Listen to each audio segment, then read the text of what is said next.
أعوذ بالله من الشيطان الرجيم. بسم الله الرحمن الرحيم.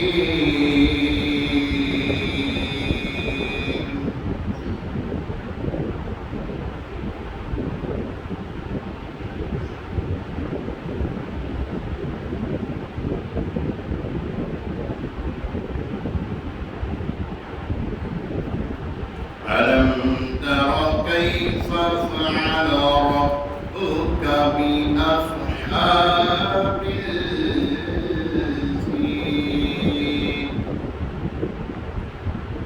ألم يجعل كيدهم في تضليل وأرسل عليهم طيرا أبابيل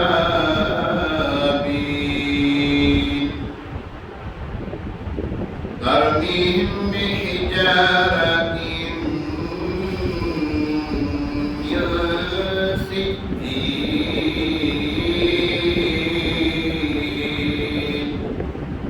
فجعلهم كعصف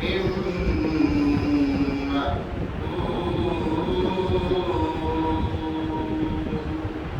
آمنت بالله صدق الله العظيم. درود پاک پڑھیے صلی اللہ علیہ یا رسول اللہ،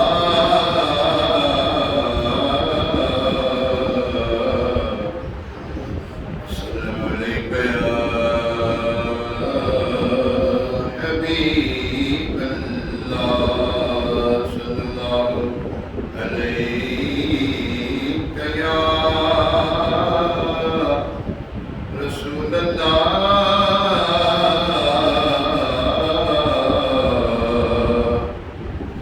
وسلم علیک یا حبیب اللہ.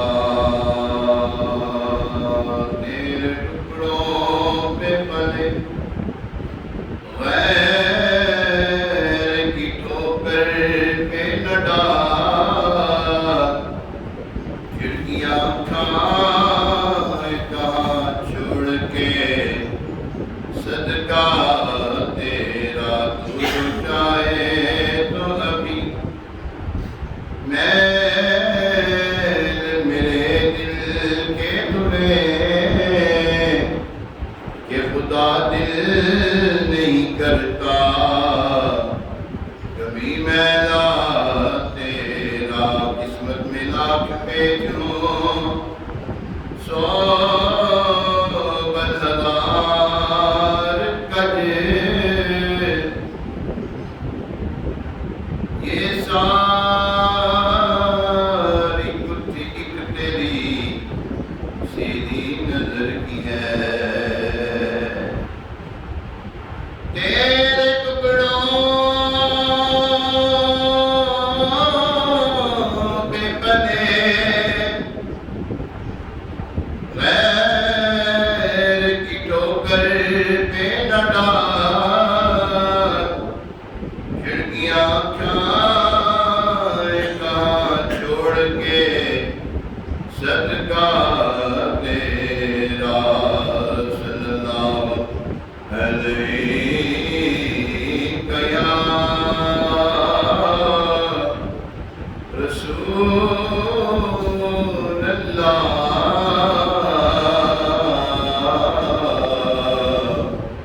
وسلم علیک یا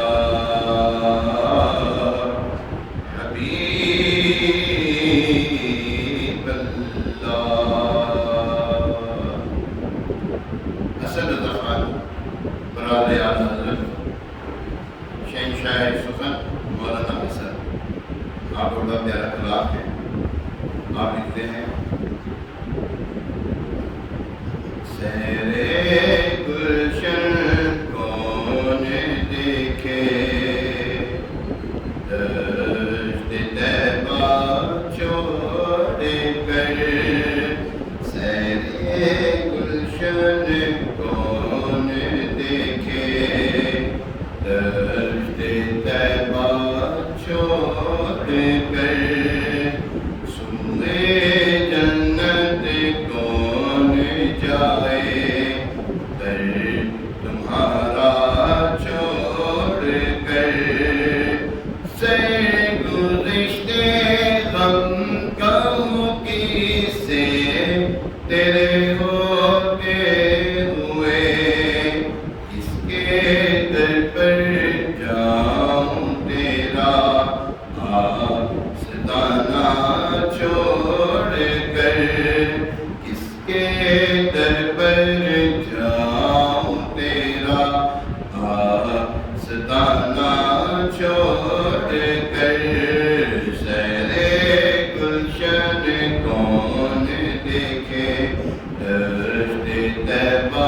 چھوڑ کر بیٹی کا یار ان کو چین آ جاتا اگر بیٹی کا یار ان کو چین آ جاتا اگر باہر براتے نہ یوں جبریل سدرا چھوڑ کر باہر براتے نہ یوں جبریل سدرا چھوڑ کر میں ہی جاؤں میں اگر اس در سے جاؤں تو قدم مر ہی جاؤں میں اگر اس در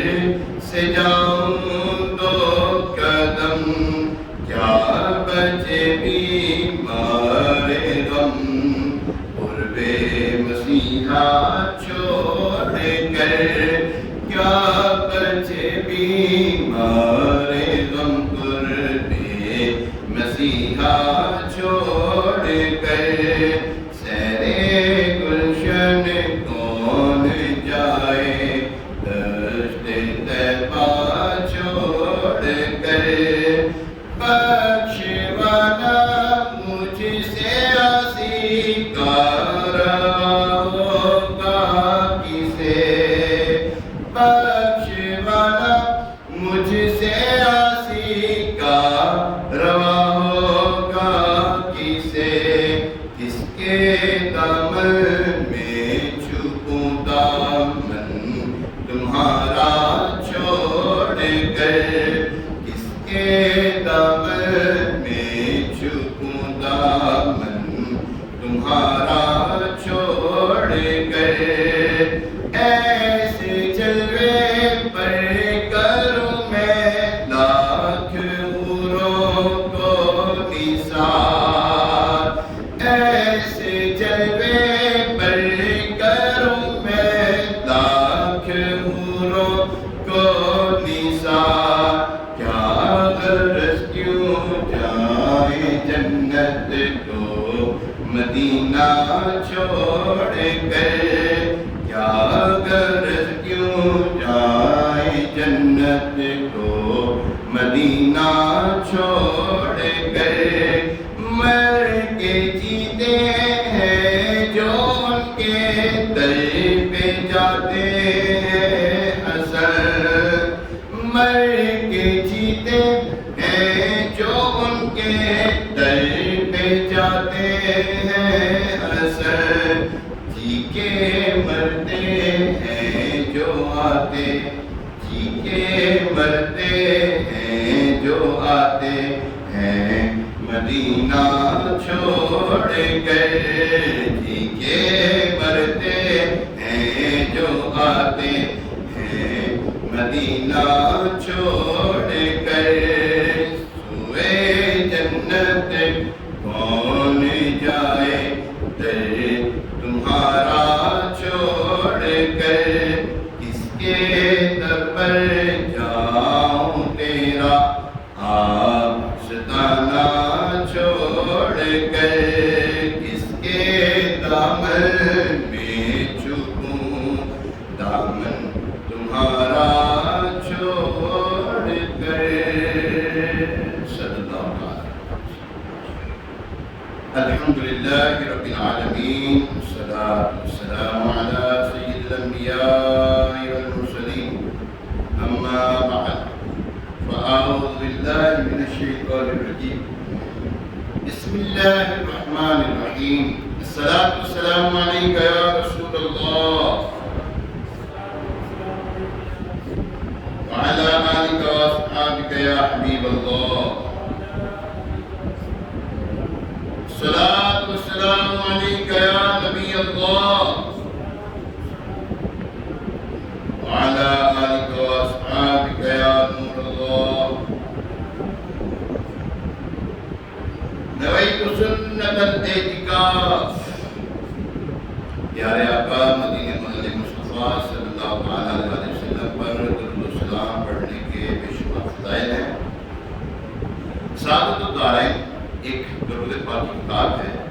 اس میں ایک واقعہ لکھا ہے، حضرت سیدنا حسین بن احمد قواس بساطی رحمۃ اللہ تعالیٰ نے فرماتے ہیں، میں نے اللہ پاک سے یہ دعا کی کہ یا اللہ حضرت میں خواب میں ابو صالح محسن کو دیکھنا چاہتا ہوں، چنانچہ میری دعا مقبول ہوئی۔ میں نے خواب میں انہیں اچھی حالت میں دیکھ کر پوچھا، اے ابو صالح مجھے اپنے یہاں کے حالات کی خبر دیجیے۔ انہوں نے فرمایا، اے ابو الحسن اگر سرکار مدینہ صلی اللہ تعالیٰ علیہ وسلم کی ذات گرامی پر درود پاک کی کثرت نہ کی ہوتی تو میں ہلاک ہو گیا ہوتا۔ اللہ اکبر۔ کعبے کے بدر الدجا تم پہ کروڑوں درود، طیبہ کے شمس الضحا تم پہ کروڑوں درود، دل کرو ٹھنڈا میرا وہ کفے پا چاند سا، سینے پہ رکھ دو ذرا تم پہ کروڑوں درود، سینہ کہیں داغ داغ کہہ دو کرے باغ باغ، طیبہ سے آ کر ہوا تم پہ کروڑوں درود۔ صلو علی الحبیب صلی اللہ تعالی علی محمد وعلی آلہ واصحابہ وبارک وسلم۔ پیارے محترم صاحب، آج 12 اگست ہے 2022، جمعہ مبارک بڑا پیارا دن ہے، برکتوں والی گھڑیاں ہیں، رحمت والی گھڑیاں ہیں، اور محرم الحرام کی آج 13 تاریخ ہے، 13 تاریخ 1444 سن ہجری، 1444 سن ہجری، 1444 سن ہجری، اور 10 محرم حضرت امام علی مقام، امام عرش مقام، امام تشنہ کام، امام حمام، امام حسین رضی اللہ تعالیٰ عنہ اور ان کے رفقا جو کربلا میں بڑی اذیت کے ساتھ ان کو شہید کیا گیا۔ اب ہم جو ہے انشاءاللہ آج سنیں گے یزید کی خباثتیں، یزید کے مظالم، اس بدبخت نے آپ کی شہادت کے بعد کیا طوفان بدتمیزی برپا کی، اس کے بارے میں انشاءاللہ ہم سنیں گے۔ اللہ تبارک تعالیٰ سے دعا ہے کہ اللہ تبارک تعالیٰ جب تک ہم یہاں پر رہیں ہمیں حق بات کہنے سننے کی توفیق عطا فرمائے اور نیکیاں کرنے کی توفیق عطا فرمائے، اپنے گھر کی برکتیں ہمیں سمیٹنے کی ہمیں توفیق عطا فرمائے، اور یہ جتنے بھی لمحات گزارے اسے اپنے پاک اور بلند باروں میں درجہ قبولیت عطا فرمائے۔ پیاری پیاری جمعے کی گھڑیاں ہیں، اللہ تبارک تعالیٰ سے دعا ہے کہ اللہ تبارک تعالیٰ ہمیں اسی سال حج کی سعادت عطا فرمائے، مکہ مدینہ کی بات اور حاضری نصیب فرمائے۔ ہمارے مبین بھائی ہیں، ان کے والد صاحب رمضان بھائی، اللہ تبارک تعالیٰ کو شفا یابی والی زندگی دے، کاروبار میں برکت عطا فرمائے۔ ہمارے مولانا صاحب فضل حیات، اللہ تبارک تعالیٰ کو برکتوں سے نوازے۔ ہمارے مسجد کے جو خدمت گزار ہیں سونی بھائی، عبدالحمید سونی، اور ان کے گھر والوں پر اللہ تبارک تعالیٰ رحمت کا نزول فرمائے، اور یہی دعائیں مجھ گناہگار پاکی بدکار اور میری اولاد کے حق میں بھی قبول منظور فرمائے۔ پیارے محترم صاحب، یہ محرم الحرام کا حرمت والا مہینہ ہے، اور یہ وہ مہینہ ہے جس میں کربلا کا واقعہ ہوا، جس میں یزید اور یزیدیوں نے نواسے رسول حضرت سیدنا امام حسین رضی اللہ تعالیٰ عنہ سمیت کم و بیش 72 قابل احترام ہستیوں کے ساتھ نہ صرف انتہائی نامناسب سلوک کیا، بلکہ ان میں سے بہت سو کے خون ناحق سے بھی اپنے ہاتھوں کو رنگین کر کے ظلم و زیادتی کا طوفان بدتمیزی برپا کیا، کہ جس کی داستان عاشقان صحابہ اور اہل بیت کے لیے انتہائی اذیت کا باعث ہے۔ یزید ولید ابن زیاد اور جو لوگ بھی ان بدبختوں کے ساتھ ان مبارک ہستیوں کی ایذا رسانی، تکلیف دینے میں اور شہادت کے ذمہ دار تھے، ان سب کا دنیا میں ہی عبرتناک انجام ہوا، اور آخرت میں بھی انہیں ذلت و رسوائی کا سامنا کرنا پڑے گا۔ آئیے یزید ولید کی فتنہ انگیزیوں اور اس کے دردناک انجام کے بارے میں کچھ سنتے ہیں۔ یزید ولید کون تھا؟ یزید وہ بد نصیب شخص ہے جس کی پیشانی پر اہل بیت بیت اتحاد علی رضوان کے بے گناہ قتل کا سیاہ داغ ہے، اور جس پر ہر زمانے میں دنیا اسلام ملامت کرتی رہی ہے اور کرتی رہے گی۔ اور یہ باطن سیاہ دل شخص 25 ہجری میں دمشق میں پیدا ہوا، نہایت موٹا، بدنما، بہت زیادہ بالوں والا، بد اخلاق، بد مزاج، فاسق و فاجر، شرابی، بدکار، ظالم، بے ادب استاد تھا۔ اس کی شرارتیں بےہودگیاں ایسی تھیں کہ جن سے بدماشوں کو بھی شرم آئے، جن سے شرعاً نکاح حرام ہے۔ یزید بدبخت، یزید پلید، جن سے نکاح کروا دینے والا، سود اور دیگر حرام کاموں کو اعلانیہ کروانے والا تھا، غیر داتا، مکی مدنی مصطفیٰ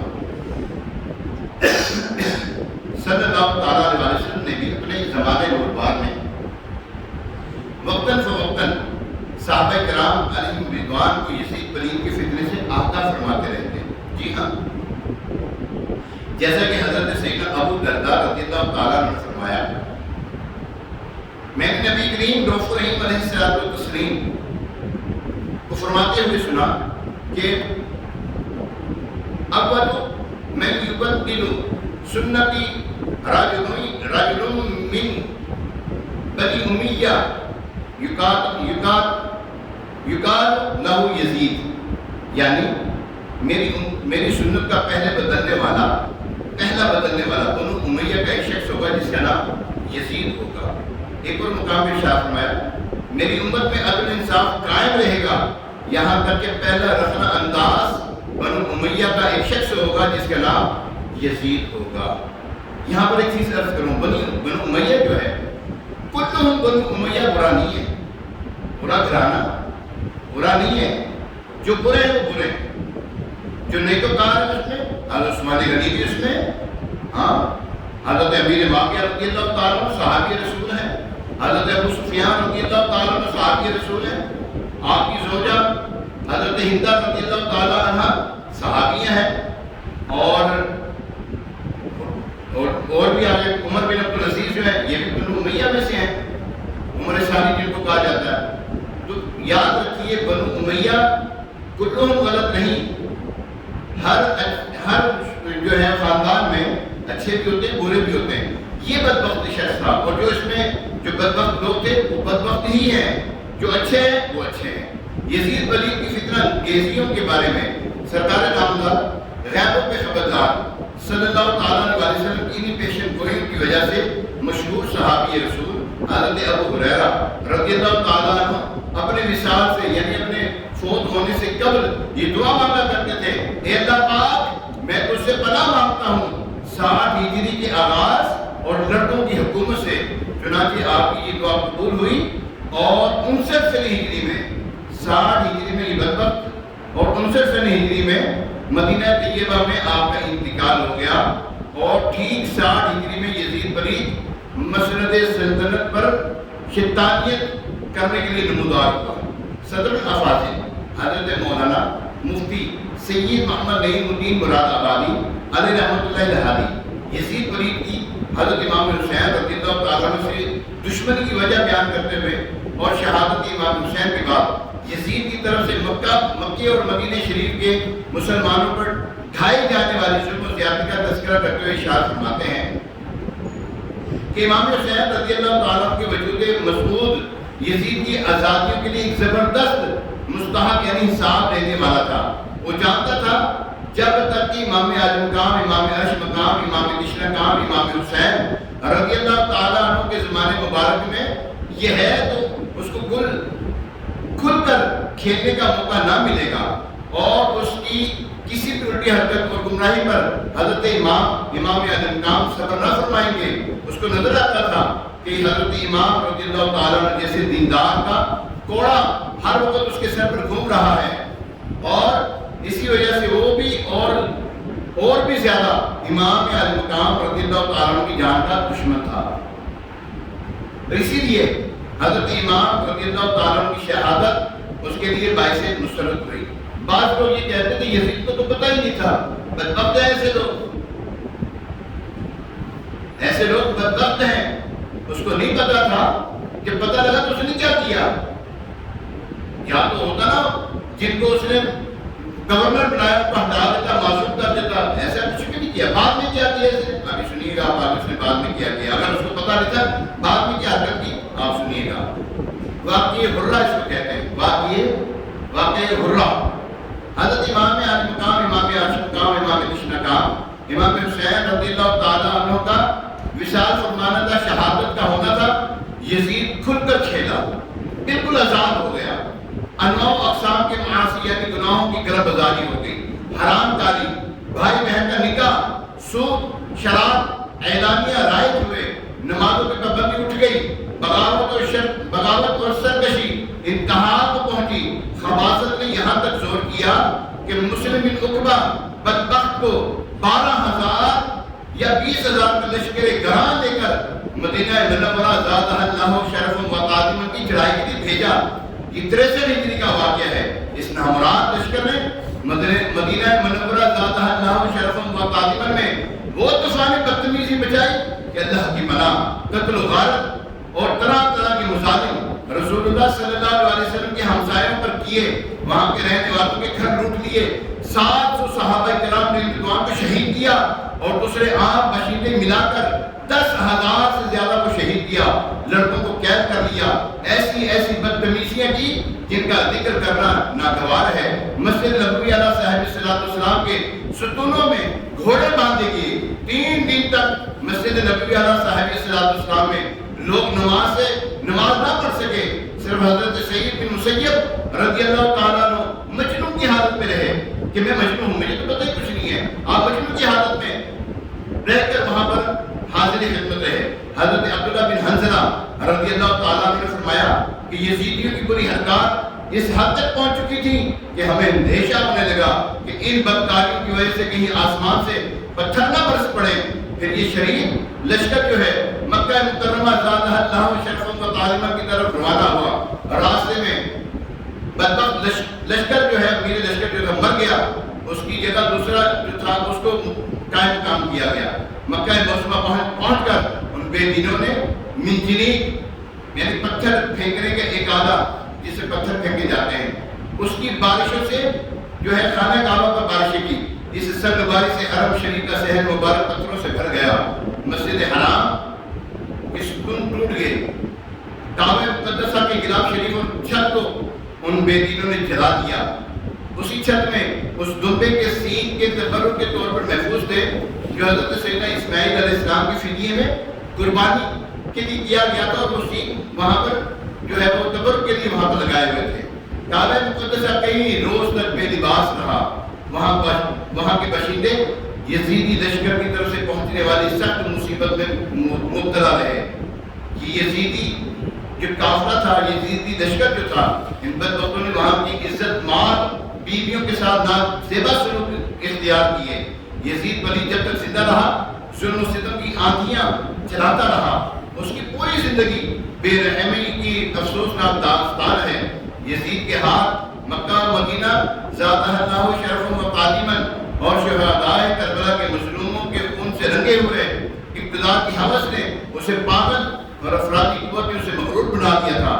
چاہیے تو یہ تھا کہ وہ راکب دوش مصطفیٰ، جگر گوشہ مرتضیٰ، دل بلند فاطمہ، سلطان کربلا، سید الشہداء، امام علی مقام، امام عاشق مقام، امام حمام، امام کشنا کام، امام حسین، سبط رسول، ریحانۃ رسول، نواس رسول رضی اللہ تعالیٰ کی فضائل و کمالات سے متعلق فرامین مصطفیٰ صلی اللہ تعالیٰ علیہ وسلم کو پیش نظر رکھتا اور ان کی قدر و منزلت کرتا، ان کی اور ان کے رفاقہ کی خدمت کر کے جنت پاتا، مگر اس شیطان اللعین نے اور نفس امارہ کی غلامی کا تو اپنے گلے میں ڈالے رکھا، مسلسل ہٹ درمی کا مظاہرہ کرتا رہا، بالآخر اپنے ناکام منصوبے کو عملی جامہ پہناتے ہوئے وہ ظالم و جابر و فاسق و فاجر نے گلشن اہل بیت کو جس بے دردی کے ساتھ اجاڑا اور پیارے آقا مکی مدنی مصطفیٰ صلی اللہ تعالیٰ علیہ وسلم کے نازک اور خوشنما پھولوں کو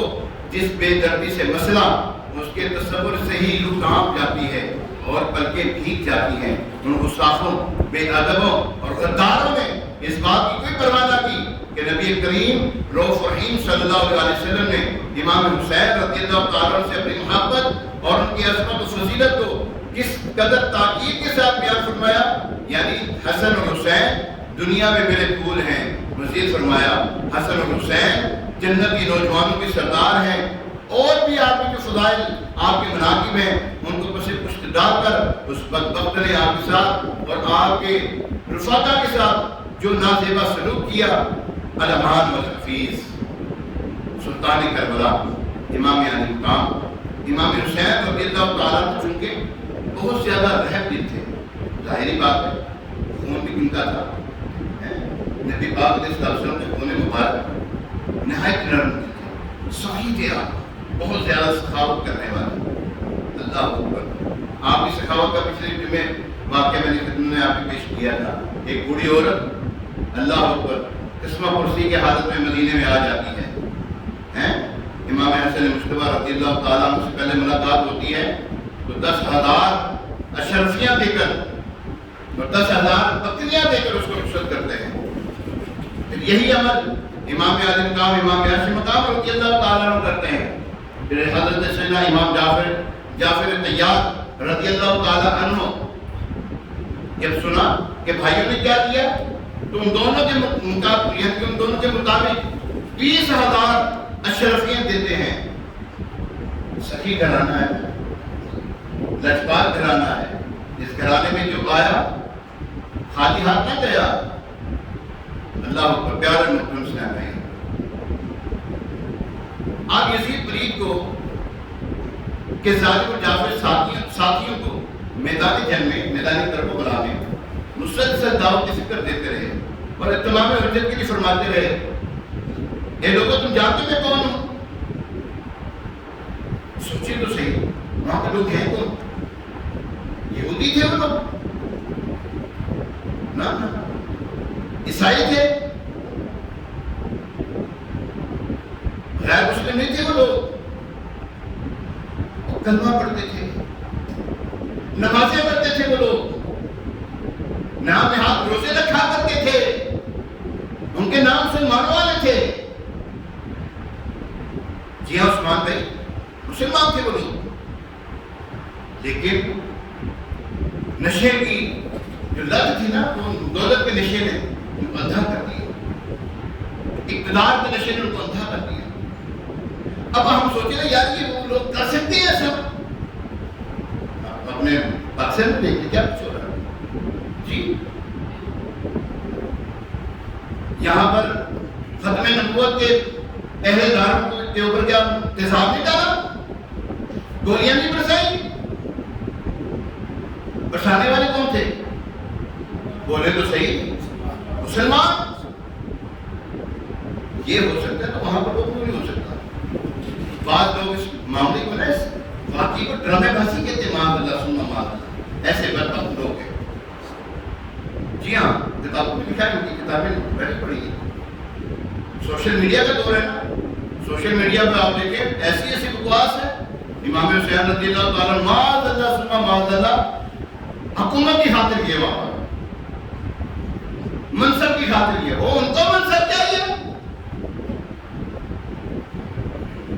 جن کے قدموں کے طفیل ہر ایک منصب ملے ان کو منصب چاہیے، ان کو دولت چاہیے. جو دولت ان کے گھر کی لونڈی ہے.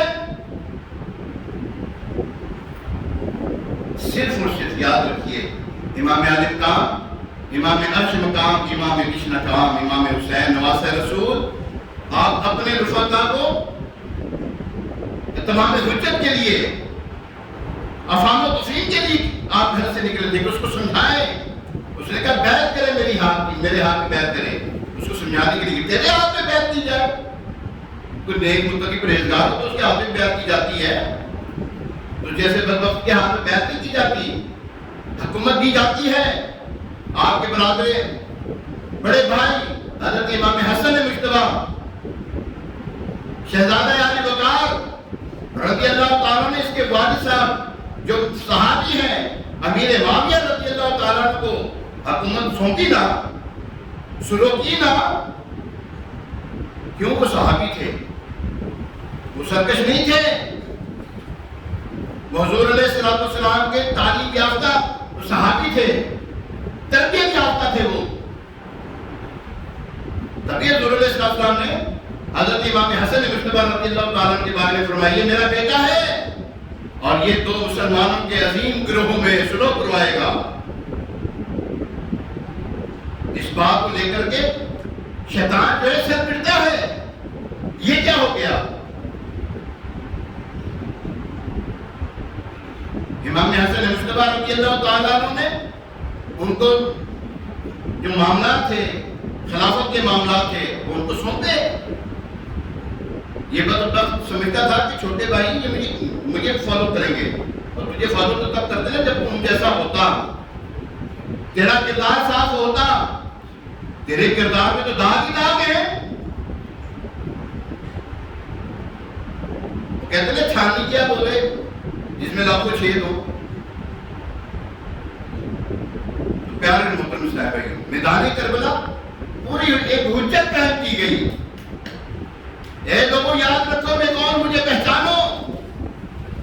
حضرت امام اعظم قام رضی اللہ تعالیٰ بار بار خطبہ ارشاد فرماتے رہے، ان کو بارآور کرواتے رہے.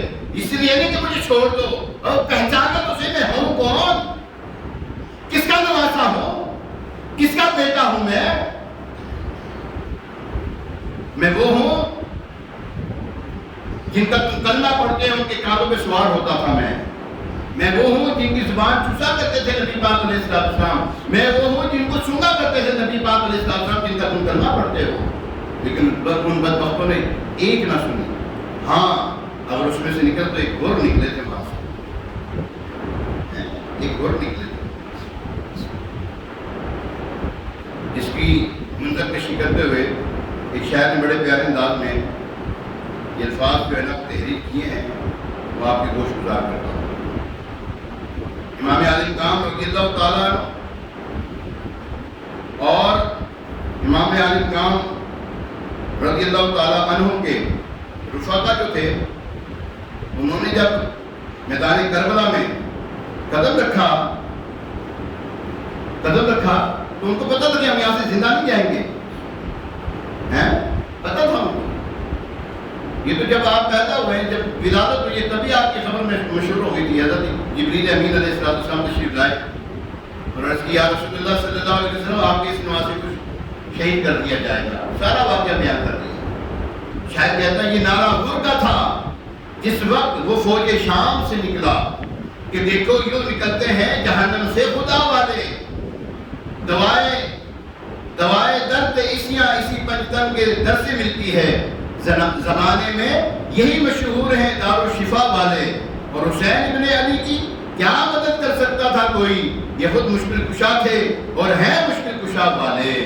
امام حسین رضی اللہ تعالیٰ تو اس شان کے مالک تھے. لاہور نکلا تھا وہاں سے یزیدی فوج میں سے. پیارے محترم صاحب، حضرت امام اعظم قام رضی اللہ تعالیٰ نے فرمایا اے لوگو میری بات سنو، جلد بازی کا مظاہرہ نہ کرو، حتیٰ کہ میں تمہیں اس چیز کے متعلق نصیحت نہ کروں کہ جو مجھ پر لازم ہو چکا ہے، اور اپنے آنے کا عذر بیان نہ کرو. بس اگر تم میرا عذر قبول کر لو، میری بات کی تصدیق کرو اور میرے بارے میں انصاف سے کام لو تو تم اس معاملے میں بامراد ہو جاؤ گے اور تم سے میرے متعلق کوئی مواخذہ یعنی سوال پوچھ نہیں ہوگی. ہاں اگر تم میرا عذر قبول نہیں کرتے تو سن لو. آپ نے قرآن پاک کی آیت مبارکہ تلاوت فرمائی، پارہ 11 سورہ یونس آیت نمبر 71 تو مل کر کام کرو اور اپنے جھوٹے معبودوں سمیت اپنا کام پکا کر لو، پھر تمہارے کام میں تم پر کچھ الجھن و کشیدگی نہ رہے. پھر جو ہو سکے میرا کر لو اور مجھے مہلت نہ دو. دوسری آیت مبارکہ پارہ 9 سورہ الاعراف آیت نمبر 196 بے شک میرا والی اللہ ہے جس نے کتاب اتاری اور وہ نیکوں کو دوست رکھتا ہے. پھر آپ رضی اللہ تعالیٰ اللہ تبارک تعالیٰ کی حمد و ثنا بیان کرنے کے بعد ان یزیدیوں سے فرمایا تم لوگ میری نسبت کے بارے میں غور کر لو کہ میں کون ہوں. کیا تمہارے لیے میرا قتل کرنا جائز و درست ہے؟ کیا میں تمہارے نبی کا نواسا نہیں؟ کیا سید الشہداء حضرت سیدنا امیر حمزہ رضی اللہ تعالیٰ عنہ میرے والد کے چچا نہیں؟ کیا حضرت سیدنا جعفر طیار رضی اللہ تعالیٰ عنہ میرے چچا نہیں؟ کیا تم تک میرے اور میرے بھائی سے متعلق رسول اللہ صلی اللہ علیہ وسلم کے یہ ارشاد نہ پہنچا کہ تم دونوں نوجوانان جنت کے سردار ہو، اور اگر تم میری بات کی تصدیق کرو تو سن لو یہی حق ہے، کیونکہ میں نے اس وقت سے جھوٹ نہیں بولا جب سے مجھے معلوم ہوا کہ جھوٹ اللہ پاک کو ناپسند ہے۔ یہ کب کی بات ہے؟ جب آپ چھوٹے ہوتے ہوئے، یہ نہیں کہ آپ پہلے معاذ اللہ سما معاذ اللہ، تصور بھی نہیں کیا جا سکتا۔ تو بہرحال پیارے اور محترم اسلام بھائیو، افسوس مال و زر اور عہدے کی لالچ نے یزیدی لشکر کی آنکھوں پہ گمراہی کی پٹی باندھ دی تھی۔ وہ بدنصیب لوگ نہ دنیا ناپائیدار کی فانی محبت سے سرشار اور شہرت اور اقتدار کی ہوس یعنی لالچ میں گرفتار تھے۔ ان کے دل پتھر سے بھی زیادہ سخت ہو چکے تھے، ان پر بدبختی اور شیطانیت غالب آ چکی تھی، لہذا ان پر مظلوم کربلا امام علی مقام امام حسین رضی اللہ تعالیٰ عنہ کے مخلصانہ نصیحتوں اور ارشادات کا کوئی اثر نہ ہوا، کیونکہ وہ خونخوار درندے تو آپ رضی اللہ تعالیٰ عنہ کے خون کے پیاسے پیاسوں کی وجہ سے تھے، لہذا ان نصیحتوں کے باوجود ان بدبختوں نے آپ سے جنگ کرنے پر آمادہ ہو گئے۔ ہمارے غیبدان آقا مکی مدنی مصطفیٰ صلی اللہ تعالیٰ علیہ وسلم کو چونکہ واقعہ کربلا کا پہلے سے ہی علم تھا اور جانتے تھے کہ میرا کلمہ پڑھنے والے میرے ہی اہل بیت کو خاک و خون میں نہلائیں گے، لہذا وصال ظاہری سے قبل ہی حضرت سیدنا علی المرتضیٰ، حضرت سیدتنا فاطمہ الزہرا اور حسنین کریمین رضوان اللہ تعالیٰ علیہ مجمعین سے فرما دیا تھا، یعنی جو تم سے سلوک کرے گا میں اس سے سلوک جو ہوں، یعنی میری اس سے سلوک ہے، اور جو تم سے جنگ کرے گا میں اسے جنگ کرنے والا ہوں۔ لہذا جس غلیظ اقتدار کی خاطر ان بدکاروں بد اتوار یزیدیوں نے اللہ پاک اور اس کے رسول صلی اللہ علیہ وسلم سے لڑائی مول لیتے ہوئے میدان کربلا میں خاندان اہل بیت پر ظلم و ستم کی آندھیاں چلائیں، وہ اقتدار ان کے لیے تباہی اور بربادی کا پروانہ ثابت ہوا۔ پہلے یوں سنتے ہیں کہ یزیدی فوج کے بدبختوں کے ساتھ ہوا کیا، یوں تو دین کی مدد و نصرت کی سعادت اہل حق کو بھی حاصل ہوتی ہے، مگر بعض اوقات ایسا ہوتا ہے اللہ تبارک و تعالیٰ کسی فاسق و فاجر سے بھی دین کی خدمت لے لیتا ہے۔ آپ نے دیکھا ہوگا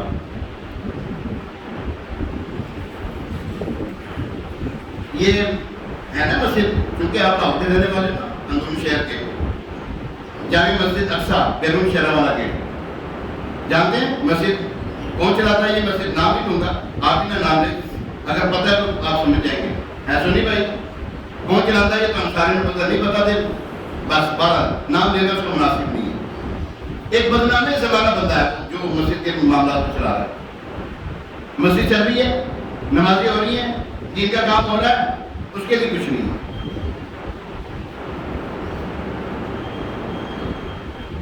اس کے لیے کچھ نہیں ہے، جی ہاں فاسق و فاجر ہے، اللہ دین کی خدمت دے رہا ہے، ایسا نہیں بھائی اللہ دین کی خدمت دے رہا ہے۔ اس طرح بے شمار واقعات ہیں، اپنے حکمرانوں کے حال بھی دیکھیں نا، کہیں نہ کہیں وہ کوئی دین کی کوئی نہ کوئی نہ ایسے کام کر رہے تھے، نہ چاہتے ہوئے بھی کام کر رہے، دین کو فائدہ ہوتا ان کو پتہ بھی نہیں ہوتا۔ اللہ تبارک تعالیٰ فاسق و فاجر سے بارہ یہ حدیث مبارکہ کا مفہوم پیش کر رہا ہوں، اللہ چاہے تو کسی فاسق و فاجر سے بھی دین کی خدمت دے دے، یہ ہم نے علماء کرام سے سنا ہے۔ بہرحال حدیث پاک میں ہے، یہ حدیث ہے ابن ماجہ، حدیث مبارکہ ابن ماجہ کی حدیث پاک میں ہے، بے شک اللہ تعالیٰ اس دین کا کام فاسق یعنی گناہ گار شخص سے بھی کروا دیتا ہے۔ چنانچہ ہوا کیا، یہ جتنے بھی یزیدی تھے نا 25,000 کی فوج اور ان کے حالی موالی جتنے بھی تھے، ان کے ساتھ ہوا کیا، سنیے ذرا، ٹھیک اللہ تبارک تعالیٰ ٹھیک 6 سال بعد مختار سقفی جیسے کذاب، اچھا یہ جو ہے نا ایک ٹولہ ہے، شیطانوں کا ایک ٹولہ ہے، وہ اس کو جو ہے نا وہ بہت معتبر سمجھتا ہے، جی ہاں مختار سقفی کو بہت معتبر سمجھتا ہے، حالانکہ یہ اس نے نبوت کا دعویٰ کر دیا تھا، یہ بدبخت ہوا، کذاب تھا، جھوٹا تھا، نبوت کا دعویٰ کیا، مرتد ہو کے مرا۔ ہوا کیا اس کے ساتھ، اس نے کیا کیا، مختار سقفی جیسے کذاب یعنی جھوٹے اور ظالم شخص کو مقرر فرمایا، جس نے ایک ایک یزیدی فوجی جو تھے نا یزیدی، ان کو چن چن کر نہایت شفقت اور بے دردی کے ساتھ موت کے گھاٹ اتار دیا۔ اور کیوں نہ ہو کہ حضرت عبداللہ بن عباس رضی اللہ تعالیٰ عنہ فرماتے ہیں، اللہ پاک نے حضور اکرم نور مجسم صلی اللہ علیہ وسلم کی طرف وحی فرمائی کہ میں نے یحییٰ بن زکریا علیہ السلام کے قتل کے عوض 70,000 مارے، اور بے شک میں آپ کے نواسے کے قتل کے عوض ان سے دگنے ماروں گا۔ لہذا اللہ پاک اور اس کے رسول کریم رؤوف رحیم صلی اللہ علیہ وسلم کے ان فرامین کا ظہور ہونا شروع ہوا، اور پھر یک بعد دیگرے ابن زیاد، ابن سعد، شمر، قیس بن اشعث، تندی، خولی بن یزید، سنان بن انس، نخی، عبداللہ بن قیس، یزید بن مالک، اور باقی تمام بدبخت جو حضرت سیدنا امام حسین امام علی مقام رضی اللہ تعالیٰ عنہ کے قتل میں شریک یا کوشا تھے، کسی طریقے سے بھی انہوں نے دامے درمے قدمے سخنے جو تعاون کیا ان کے ساتھ، یزیدیوں کے ساتھ طرح طرح کی اذیتیں دے کر قتل کر دیے گئے۔ ان کی لاشوں کو گھوڑوں کی ٹاپوں سے پامال کیا گیا۔ عبید اللہ بن زیاد یزید کی طرف سے کوفے کا والی گورنر مقرر کیا گیا تھا۔ اسی بدنہاد کے حکم سے حضرت امام علی مقام اور آپ کے اہل بیت رضوان اللہ تعالی علیہ مجمعین کو یہ تمام اذیتیں پہنچائی گئی۔ یہ ابن زیاد مقام موصل میں 30,000 فوج کے ساتھ اترا۔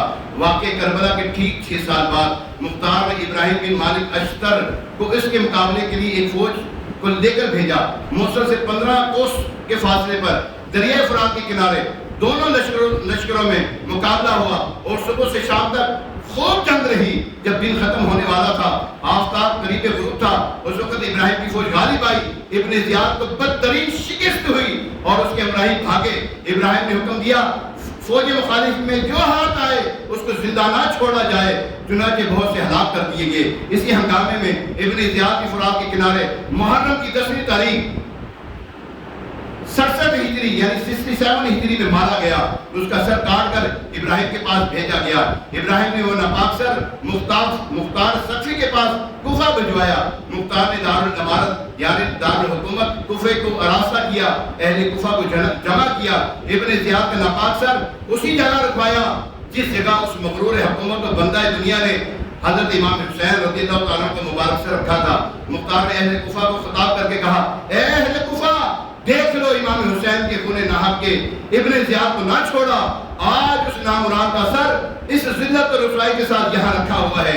6 سال ہوئے ہیں، وہی تاریخ ہے، وہی جگہ ہے۔ خداوند عالم نے اس مغرور فرعون خسان کو ایسی ذلت اور رسوائی کے ساتھ ہلاک کیا۔ اسی کوفے میں، اسی دارالامارت میں اس بے دین کے قتل اور ہلاکت پر جشن منایا گیا۔ ہمارا بن عمیر سے مروی ہے، جب عبید اللہ ابن زیاد بدنہاد اور اس کے ساتھیوں کے کٹے ہوئے سر لا کر مسجد کے صحن میں رکھے گئے تو میں بھی ان کے پاس گیا۔ لوگ کہنے لگے، آ گیا آ گیا۔ میں نے دیکھا ایک سانپ آیا جو تمام سروں کے درمیان میں ہوتا ہوا عبید اللہ ابن زیاد بدنہاد کے سر کے پاس پہنچ کر اس کے نتنوں میں داخل ہو گیا۔ تھوڑی دیر اندر ٹھہرا رہا، پھر نکلا چلا گیا، حتیٰ کہ نگاہوں سے اوجھل ہو گیا۔ پھر کچھ دیر بعد لوگ کہنے لگے، آ گیا۔ 2-3 مرتبہ ایسا ہی ہوا۔ الامان والحفیظ، کیسا بدترین انجام ہوا۔ صدر الافاضل مولانا مفتی سید محمد نعیم الدین مراد آبادی علیہ رحمۃ اللہ الحاقی فرماتے ہیں، انہیں یعنی یزیدیوں کو معلوم نہیں تھا کہ انہیں شہداء رنگ لائے گا اور سلطنت کے پرزے اڑ جائیں گے۔ ایک شخص جو قتل امام حسین میں شریک ہوا ہے طرح طرح کے عذابوں سے ہلاک ہوگا۔ وہی فرات کا کنارہ ہوگا، وہی عاشوراء یعنی 10 محرم کا دن ہوگا، وہی ظالموں کی فوج ہوگی۔ مختار کے گھوڑے انہیں ڈھونڈتے ہوں گے، ان کی جماعتوں کی کثرت انہیں کام نہ آئے گی، ان کے ہاتھ پاؤں کاٹے جائیں گے، گھر لوٹے جائیں گے، سولیاں دی جائیں گی، لاشیں سڑے گی۔ دنیا میں ہر شخص تف کرے گا۔ اس ہلاکت پر خوشی منائی جائے گی۔ مارکہ جنگ میں اگرچہ ان کی تعداد ہزاروں کی ہوگی، مگر چوہوں اور کتوں کی طرح انہیں جان بچانا مشکل ہو جائے گی۔ جہاں پائے جائیں گے مار دیے جائیں گے۔ دنیا میں قیامت تک ان پر نفرت و ملامت کی جائے گی۔ پیارے اور محترم اسلام بھائی، یہ تو تھا یزیدیوں اور یزید کے 10 راز ابن زیاد بدنہاد کے بدترین اور ذلت ناک انجام کا مجموعی اور مختصر تذکرہ جو آپ کی خدمت میں پیش کیا۔ اور یہی مختار سقفی بعد میں نبوت کا دعویٰ کرتا ہے اور کفر کی حالت میں مر جاتا ہے۔ کام کیسا کیا؟ بعد میں مغرور ہو گیا اور اس بدبخت نے نبوت کا دعویٰ کر دیا۔ آئیے یزید کا انجام جو ہے بدبخت سنتے ہیں۔ واقعہ کربلا کے کچھ ہی دن کے بعد یزید ایک ہلاکت خیز اور انتہائی موذی مرض میں مبتلا ہوا۔ پیٹ کے درد، آنتوں کے زخموں سے، ٹیسیں یعنی تکلیفوں سے ماہ بے آب یعنی جس طرح مچھلی پانی کے بغیر تڑپتی ہے اس طرح تڑپتا رہتا تھا۔ حمص میں جب اسے اپنی موت کا یقین ہو گیا تو اپنے لڑکے معاویہ کو بستر مرگ پر بلایا اور امور سلطنت کے بارے میں کچھ کہنا ہی چاہتا تھا کہ بے ساختہ بیٹے کے منہ سے چیخ نکلی اور نہایت عزت اور حقارت سے یہ کہتے ہوئے باپ کی پیشکش کو ٹھکرا دیا کہ جس تاج اور تخت پر آل رسول کے خون کے دھبے ہیں میں اسے ہرگز قبول نہیں کر سکتا۔ خدا اور اس منحوس سلطنت کی وراثت سے مجھے محروم رکھے جس کی بنیادی نواز رسول کے خون پر رکھی گئی ہیں۔ یزید اپنے بیٹے کے منہ سے یہ الفاظ سن کر تڑپ گیا اور شدت رنج و الم سے بستر پر پاؤں پٹکنے لگا۔ موت کے کچھ ہی دن پہلے یزید کی آنکھیں سڑ گئیں اور اس میں کیڑے پڑ گئے، زندہ ہوتے ہوئے کیڑے پڑ گئے۔ تکلیف کی شدت سے خنزیر کی طرح چیختا تھا۔ پانی کا قطرہ حلق سے نیچے اترنے کے بعد تیر کی طرح چبھنے لگتا۔ عجیب قہر الہی کی مار تھی، پانی کے بغیر بھی تڑپتا تھا اور پانی پی کے بھی چیختا تھا۔ بالآخر اسی درد کی شدت سے تڑپ کر اس بدبخت کی جان نکلی۔ لاش میں ایسی ہولناک بدبو تھی کہ قریب جانا مشکل تھا۔ جیسے تیسے اسے سپرد خاک کیا۔ دمشق میں پرانے قبرستان باب الصغیر کے کچھ آگے یزید کی قبر کا نشان تھا جس پر آج سے کئی سالوں پہلے لوگ اینٹیں اور پتھر مارا کرتے تھے۔ اکثر اینٹوں کا ڈھیر لگا رہتا تھا۔ اب وہاں شیشے یعنی کانچ اور لوہے گلانے کی بھٹی لگی ہوئی ہے۔ اس کارخانے میں شیشے کے برتن بنائے جاتے ہیں۔ اس لوہے اور کانچ کو گلانے کی آگ والی بھٹی بالکل ٹھیک اسی جگہ اس کی قبر پر بنی ہوئی ہے جہاں پر وہاں وہ لگی ہوئی ہے، وہ بھٹی جو ہے جہاں پر اس کی قبر ہے، اور آج اس کی قبر میں آگ جیتے کی جل رہی ہے۔ ایسا بدترین انجام ہوا۔ سنا آپ نے کہ نبی پاک علیہ السلام کی اہل بیت رضوان اللہ تعالیٰ علیہ مجمعین کے ساتھ دشمنی رکھنے اور انہیں اذیت پہنچانے والوں کا کیسے بدترین انجام ہوتا ہے کہ مرنے کے بعد انہیں کفن بھی نصیب نہیں ہوتا، دنیا میں بھی ذلت ان کا مقدر بن جاتی ہے، آخرت میں بھی ان کو رسوائی نصیب ہوتی ہے، نیز ان کا ٹھکانہ آخر کار جہنم کا عمیق کھڑا بن جاتا ہے۔ نبی پاک علیہ السلام کا فرمان عبرت نشان سنیے، جس شخص نے میرے اہل بیت پر ظلم کیا مجھے میری عزت ظلم کیا اور مجھے میری عطرت پاک یعنی اولاد کے بارے میں اذیت دی، اس پر جنت حرام ہے۔ یاد رکھیے یہ مطلقاً حکم ہے۔